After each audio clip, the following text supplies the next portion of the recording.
అదే మందు పెట్టారని ఇప్పుడు మీరు చెప్తున్న కడుపులో మందు, నెత్తిలో మందు, అన్నంలో కలిపి పెట్టారు. కొన్ని ఇంకా పౌడర్స్ కూడా చల్లుతారని చెప్పి నేను ఈ మధ్య చాలా విన్నాను. ఏదో పౌడర్ ఇస్తారంట మంత్రించి, అది మనిషి మీద చల్లితే సరిపోతుందంట, మనిషి ఇంకా మొత్తం మనకే సొంతం అన్నట్లు. అలా ఏమైనా? అలా ఏమి ఉండదమ్మా. పౌడర్ వెళ్తే ఈ పాండ్స్ పౌడర్, ఈ పెద్ద పెద్ద పౌడర్లు ఉండకపోయేటివి, మన పౌడర్ ఉండేది. ఒక మనిషి యొక్క బలహీనత వశీకరణ బాగా గుర్తుపెట్టుకో. నువ్వు అన్న ఈ క్షుద్ర పూజల్లో వశీకరణ మంత్రించబడిన ఒక మరుగు మందు నూనెలో కూడా నెత్తిలో పెడతారు. ఇది పెడితే ఏమవుతుందంటమ్మా, నీ యొక్క బలహీనత అన్నిటిని తీసి ఒక శక్తిని, అంటే చెడు దుష్ప్రభావం ఉన్న ఒక శక్తిని, అంటే ఆత్మని కానీ బాగా బాగా బాగా వ్యసనాలు ఉండి అమ్మాయిల సోపు కానీ బాగా మద్యం ఉండి కొంతమంది చనిపోతారు. వీళ్ళకి ఏంటంటే ఎంతసేపు నెగిటివ్ మైండే ఉంటుంది కానీ పాజిటివ్లకు రాదు. ఇలాంటి వ్యక్తులను ప్రయోగిస్తుంటారు వాళ్ళ పైన. వాళ్ళు మీరు అన్న ఈ మందు మరుగు మందు ప్రభావం ఎక్కడ ఉంటుందంటమ్మా, ఆత్మబలం పైన దెబ్బ కొడతారు వీళ్ళకి. శారీరకంగా ఏమిటంటే ఆ మందు ఎక్కడో కడుపులో పోయి లివర్ దగ్గర ఆగుతుందమ్మా. అది కొంచెం ఎంటుకలు పెరిగినాయని లేదా ఏర్లు వచ్చినాయని అంటే కొంచెం పచ్చకామర్లు వచ్చి కాలం చేస్తారన్న తను. నా దగ్గర వందల మంది వస్తూ ఉంటారు. నేను చెప్తా పచ్చకామర్లు వచ్చిన ఎందుకు వచ్చిందంటే మందు పెట్టారు అంటారు. అసలు మందు పెట్టారు అని అంటే మరి ఈయనంతలో ఈ నెల అయితే మందు తెచ్చుకోడు కదా, అంటే ఎవరో పక్కన ఉన్నాడో అవతలోడో ఎవడో శత్రువు ఉండొచ్చు కదా.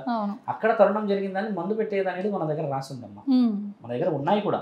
అండ్ మీరే సొల్యూషన్స్ ఇస్తారని కూడా చెప్తారు. సొల్యూషన్స్ ఇస్తాం. ఏం చేస్తారు మీరు? మీరు చెప్పండి. ఒక మందు పెట్టిన వ్యక్తి, మనం మీరు మాట్లాడిన ఈ యొక్క వక్రీకరమైన ప్రశ్నకి జవాబు ఏంటంటే, మేము చేసేది యాంత్రిక మాంత్రిక తాంత్రిక పరీక్ష కాదమ్మా. ఇవన్నిటితో దెబ్బపడి వచ్చిన వాడికి దైవమే నిర్ణయం తీసి గెలుస్తాడని ఈయన గారి యొక్క శరీరాన్ని ఆత్మని పరమాత్ముడికి చెప్పుతాము. మరి నిన్ను నమ్మి వచ్చిన వాడికి ధర్మమే గెలిపిస్తారా అధర్మం గెలిపిస్తారా అని చెప్పినప్పుడు, ఇప్పుడు మీరు అన్నారు పసుపు కొమ్మలు తర్వాత ఇంకేదో పెట్టేసి పెడతారు, తినిపిస్తారు, పౌడర్ చల్లుతా అంటారు కదా. అలాగా మన దగ్గర పాజిటివ్గా అశ్వగంధాలు ఉన్నాయి కదా తల్లి. ఇప్పుడు ఎన్ని లేవు మన దగ్గర చెప్పండి. ఇప్పుడు మనము పూజల్లో పెట్టే విభూది నుంచి, బూడిద నుంచి అమ్మవారికి పెట్టే కడప దగ్గర కొట్టే బొట్టు కూడా పవిత్రమైంది. వాడు నెగిటివ్ నుంచి మన దగ్గరికి వచ్చినప్పుడు మన దగ్గర పాజిటివ్ని ఆయనకి ఇవ్వడమే ముఖ్యం. నేను తీస్తున్నాను చేస్తున్నానని నీకు ధర్మంగా నేను వందల మందికి తీసి చెప్పింది ఏంటంటే అమ్మా, ఫస్ట్ వాళ్ళకి రాగానే వాళ్ళ మైండ్ గురించి చెప్పి మాట్లాడతాం. ఎంతమంది ఉన్నారు, ఏం చేస్తారు, ఎంత ఏంది అని. ఒక అర్ధగంట గంట అయిపోయిన తర్వాత అప్పుడు మందు గురించి వస్తాం. మందు అనేది చిన్న పాఠం అంతే, అసలైన పెద్ద పాట జీవితం. ఈ మందు గురించి జీవితమే కోల్పోతున్నారు. అంటే మీరు ఎలా తీస్తారు అని, అది తీయడానికనే మార్గాన్ని చూడండి. ఒక మందు ఈ విధంగా ఇలా ఇలా వనమూలికలు ఉండి పెట్టేసేసి నోట్లో పెట్టేసేసి తీసేస్తాము అని చెప్పి చాలామంది చెప్పారు గతంలో. దానికి విరుగుడు ఏంటంటే అమ్మ, మనం ఒక వీడియోలో ఉన్నాము కాబట్టి మీరు బహుశా చూడండి, దానికి కొన్ని వనమూలికల సముదాయాలు ఉంటాయి. ఓకే, మీరు చెప్పండి ఆ వనమూలికల సముదాయాలు ఎలాంటివి అంటే అమ్మ, ఇట్ ఈస్ ఏ యాంటీడోస్. అవి ఎలా ఉంటాయి, దేవుడి దగ్గర మన అభిషేకం చేసిన తమలపాకు, దేవుడి దగ్గర పూజలు పెట్టిన అష్ట సుగంధాలు, దేవుడి దగ్గర నుంచి అర్చన చేసే అభిషేకాలు పొందిన ఒక వనమూలికల సముదాయాన్ని ఆయన శరీరానికి ఇస్తాను. ఒక వైరస్కి యాంటీవైరస్ లాంటిది. దాంట్లో చాలామంది సక్సెస్ అయ్యి మంచిగా అయిపోయినాం స్వామి అంటారు, కానీ అంత ఇమీడియట్లీ కాదు. మెల్లిగా మెల్లిగా మెల్లిగా 5 నెలలు పట్టవచ్చు, 6 నెలలు పట్టవచ్చు. అలా సమయానుకూలంగా వస్తారు. ఈ మధ్య కూడా వచ్చారు కొంతమంది. ఇప్పుడు బాగున్నామని గుడ్డు చేసుకొని అంత చేసుకొని వచ్చిన వ్యక్తులు ఉన్నారు. వాళ్ళు ఏమైపోతారంటే అమ్మ, మందు పెట్టిన వ్యక్తులు ఆకలి కాదు, కడుపు నొస్తూ ఉంటుంది, నడుముల దగ్గర ఇబ్బంది అవుతుంది, పడుకుంటే నిద్ర పట్టదు, ఎవడో లాగినట్టు అవుతూ ఉంటుంది. మనం అన్నం పెట్టి తిన్నాయినా అంటే కూడా గింతే అన్నం తిని కడుపు అంతా ఏదో ఆయాసం ఉబ్బరంగా ఉంది అంటారు, పొద్దున్నే లేచి గావరైతుంది అంటారు. ఇట్లా కొన్ని నెగిటివ్ సిగ్నల్స్.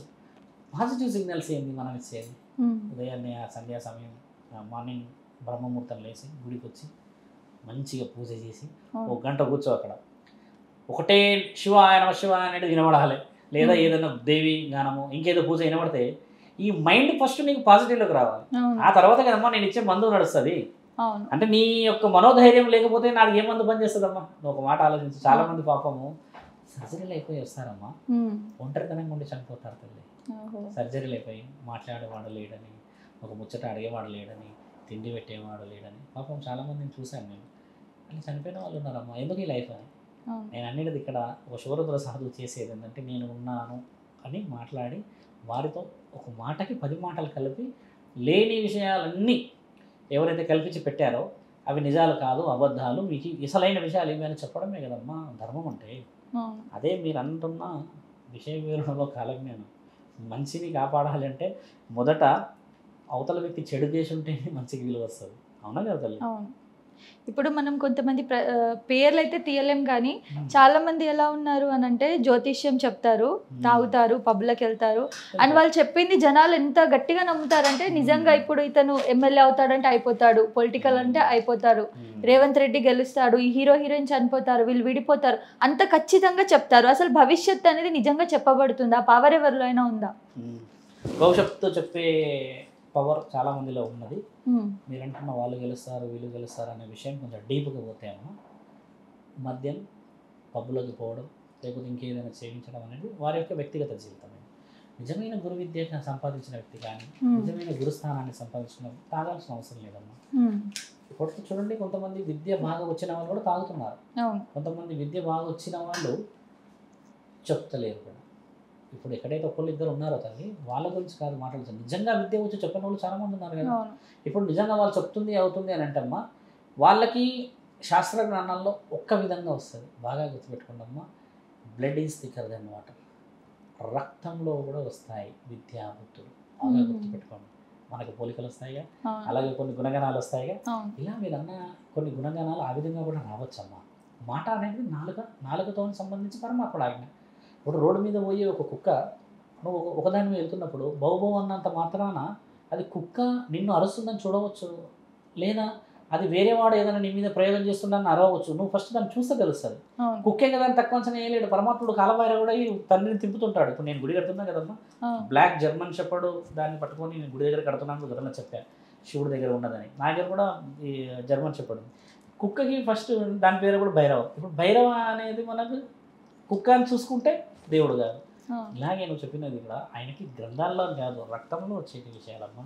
అంతకుమించి ఇంకా వాల్యూడ్ ప్రూఫ్స్ అంటే మీరు అన్నట్టుగా నేను ఒక దగ్గర కూర్చోవాలి ఇక చేత బడి చేయడానికి. సో నా ఫైనల్ ప్రశ్న ఏంటి అని అంటే, ఇవి ఇప్పుడు కొందరు అంటారు కదా గండాలు ఉన్నాయి, ప్రాణగండం, కాలసర్ప దోషము అండ్ కొన్ని మామ గండం అని చెప్పి చాలా గండాలు దోషాలు అని చెప్పి మాట్లాడతారు. నిజంగా ఇవి మనుషులకు ఉంటాయా? ఖచ్చితంగా. మేనమామ పోరు శ్రీకృష్ణుడికే తప్పలేదు. కాబట్టి ఎలా వస్తాయంటే అమ్మ గండాలు, గత జన్మలో వీళ్ళు నీకు ఏదో సంబంధీకులు ఉండడం చేతనే మేనమామ గండాలు వస్తాయి. కానీ సడన్గా ఒక గండం అనేది రాదు. కాళ్ళు ముందుకేసి పుడితే ఎందుకు ఒక గండం వచ్చిందంటారంటే తల్లి, ఈయన ఏదో ప్రమాదం చేయడానికి అడుగు పెట్టాడేమో అన్నది గ్రంథాల్లో రాసున్నది చెడు ప్రయోగం. అంటే ఒక వ్యక్తి అలా వచ్చినప్పుడు శాంతి పూజ చేయాలని పురోహితులు కూర్చొని చేసి మేనమామని పిలిపించి ఉంగరంతో ఇలా నూనెలో చేయడం ఇది కొన్ని వ్యవస్థలు. ఇంకొకళ్ళు పేగు మెడలో వేసుకొని పుట్టిన వాళ్ళకి దాన్ని అంబ్లికల్ కాట్ అంటారు. అంటే ఈ రోజుల్లో మనం చూడమ్మా, ఎక్కువ శాతంగా ఈరోజు మెడలో పేగులు వేసుకొని పుడుతున్నారు. ఎందుకంటే the way of diet, fast food, dominoes ఇవన్నీ తినడం వల్ల ఈ అంబ్లికల్ కాట్ థిక్నెస్ ఎక్కువైపోతుంది. ఈ థిక్నెస్ ఎక్కువైపోయి baby will go near about 4 kgs అమ్మా. ఒక women she can bear the uterus weight only 1.5 to 2.2. 2 కిలోల 2 గ్రాములు, 200 గ్రాములే తల్లి. 4 కిలోలు 5 కిలోలు ఒక తల్లి ఎలా భరిస్తుంది అమ్మా? అదొక బెట్టు పరీక్ష. ఇది మనం చేసుకున్న తప్పే.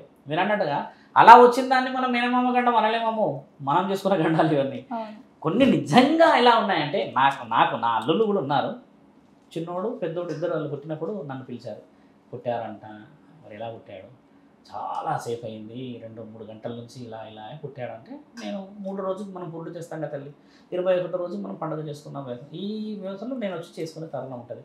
కత్తి పెట్టి ఇలా తీయడం, అలా చేయడం కొన్ని ఉంటాయి. ఇవి ఏంటంటే నిజంగా రుజువు చేయబడినాయి. ఎందుకంటే అమ్మా పెద్ద పెద్ద గ్రంథాల్లోనే రాసింది ఒక గండాల గురించి. కాబట్టి ఏంటంటే పుట్టినవాడి యొక్క జీవిత చక్రంలో ఏ యొక్క సందర్భాన్ని తీసుకొని వస్తుండో అని చూసి చెప్పేవాళ్ళు ఉన్నారు ఒకప్పుడు. ఇలా నాడి పట్టుకొని నీ యొక్క శరీరంలో ఏ నెల అని చెప్పేటోళ్ళు ఒకప్పుడు ఉండే తల్లి. ఇప్పుడు ఆడవాళ్ళు లేరు అలాగా. ఇలా పట్టుకొని అమ్మ నెల తప్పావా, 3వ నెల, 5వ నెల, ఇంకేంది తల్లి మరి వామిటికి, ఇట్లా అని అడిగే వాళ్ళు ఉండే. ఇప్పుడు ఎందుకు లేరు? ఒక గర్భవతి అని ఏ విధంగా చెప్పేవాళ్ళు ఒకప్పుడు. ఒక లేడీ కాబట్టి నీకు ఏమైనా ఐడియా ఉందమ్మా? ఇవంతా అడ్వాన్స్ లేనప్పుడు ఒక ఆవిడ గర్భవతి అయిందని చెప్పి ఎలా చెప్పగలుగుతుండే ఒక పెద్దవాళ్ళు? కొంచెం మైక్రో లెవెల్లో వెళ్ళి చూడమ్మా ఎలా చెప్పేవాళ్ళు అంటే, ఇలా నాడి పట్టుకున్నప్పుడు 2 hearts బీటింగ్ వినబడుతుంది, not single heart. If you are not pregnant, నీది ఒకటే సింగిల్ హార్ట్. ఎప్పుడైతే క్యారీ అవుతుందో అక్కడ ఉన్న బేబీ యొక్క హార్ట్ బీట్ మొదలవుతుంది కదా. ఈ 2 heart బీట్ని చూసి అంతటి జ్ఞానాన్ని, అంతటి విద్యని ఉన్న ఆ పెద్దవాళ్ళు ఒక్కొక్కరు 10 మందిని కానివాళ్ళు. ఆ రోజుల్లో 12 మంది కాన్పులు చేసేవాళ్ళు ఇంట్లోనే. కాబట్టి ఆ జ్ఞానాన్ని ఉన్నవాళ్ళు ఈ ఇంత చిన్న లెవెల్లోని science we don't required, science గురించి అవసరం లేదు. 2 గుండెల చప్పుడు కనబడినప్పుడు గర్భవతి అని చెప్పగలిగిన వాళ్ళు ఇలా గుండె మీద ఇలా 4 వైపులు చూసి గుండెలో ఏమి ఉందని చెప్పగలిగిన అంత శాస్త్రజ్ఞానం ఉన్న డాక్టర్లు ఇప్పట్లో లేరు కదా. ఇందాక మొదటి మనం ఏమనుకున్నాం, పేషెన్స్, ఓపిక. గండాలు ఉన్నాయి మెడలో వేసుకున్న వాళ్ళది, లేదంటే ఇంకా వాళ్ళు పుట్టేటప్పుడు ఒక కాలు పుట్టారని. ఒక బేబీ ఎలా పుట్టాలంటమ్మా, తల పెట్టుకొని బయటకు వచ్చేసేయాలి యాక్చువల్లీ, అప్పుడే మదర్కి కూడా సేఫ్. అలా రాకపోవడం వల్ల ఏమవుతారంటే వీళ్ళు బాగా ఎక్సెస్ తినడం వల్ల ఆ ఫ్యాట్ వల్ల అందులో ఉండే ఉమ్మ నీరు కాస్త మనిషిని స్ట్రక్ చేస్తుంది. వాడు ఇక తిరగలేడు, ఆ గర్భంలో తిరగలేకపోయేసరికి ఆ 9వ నెలకు వచ్చేసరికి ఏమవుతాడు, ఇంకా అక్కడికి వచ్చేసరికి డమ్మీ అయిపోతాడు. ఎందుకంటే అమ్మ బాగా మత్తు వేసుకున్న మందులు ఇవన్నీ తినేసరికి వాడు నిద్రపోతాడు. ఇక వాడిని లేపి లేపి లేపి నార్మల్ డెలివరీ చేయాలంటే అవుతుందా తల్లి? కాదు. ఈ సందర్భాల్లో మనకు చాలా తప్పు ఉంది తల్లి. పెద్దవాళ్ళు కూడా ఓపిక లేవమ్మా. గంజి దాపించే వాళ్ళు ఉన్నారా? ఓ మాట చెప్పు, ఎన్నేళ్ళు అయింది నువ్వు అసలు గంజి చూసావా? గంజి తాగాలి, మిరియాలు తాగాలి, సొంటి మిరియాలు, ఎన్ని లేవమ్మా మన దగ్గర. ఇవి పాటిస్తలేమ్మా తల్లి. ఆడపిల్లలు చూడండి గర్భవతులు అయినప్పుడు అమ్మా నరకాన్ని చూస్తున్నారు తల్లి. ఇట్లా కోసేయడం ఎంతసేపు అమ్మా, 20 నిమిషాలు. కానీ ఒక్కసారి ఆ అర్ధగంట నొప్పిని భరిస్తే నెక్స్ట్ డే ఆవిడ వెళ్ళేసి పని చేసుకోవచ్చు. నార్మల్ డెలివరీకి అంత విలువ ఉంది మనకు. So thank you so much, నిజంగా ఇంత సమయాన్ని ఇచ్చారు అండ్ మా స్టూడియోకి వచ్చారు. నమస్తే స్వామి. నమస్తే తల్లి. సబ్స్క్రైబ్ చేయండి. Please do subscribe to please like, share and subscribe to top Telugu TV. Top Telugu TV.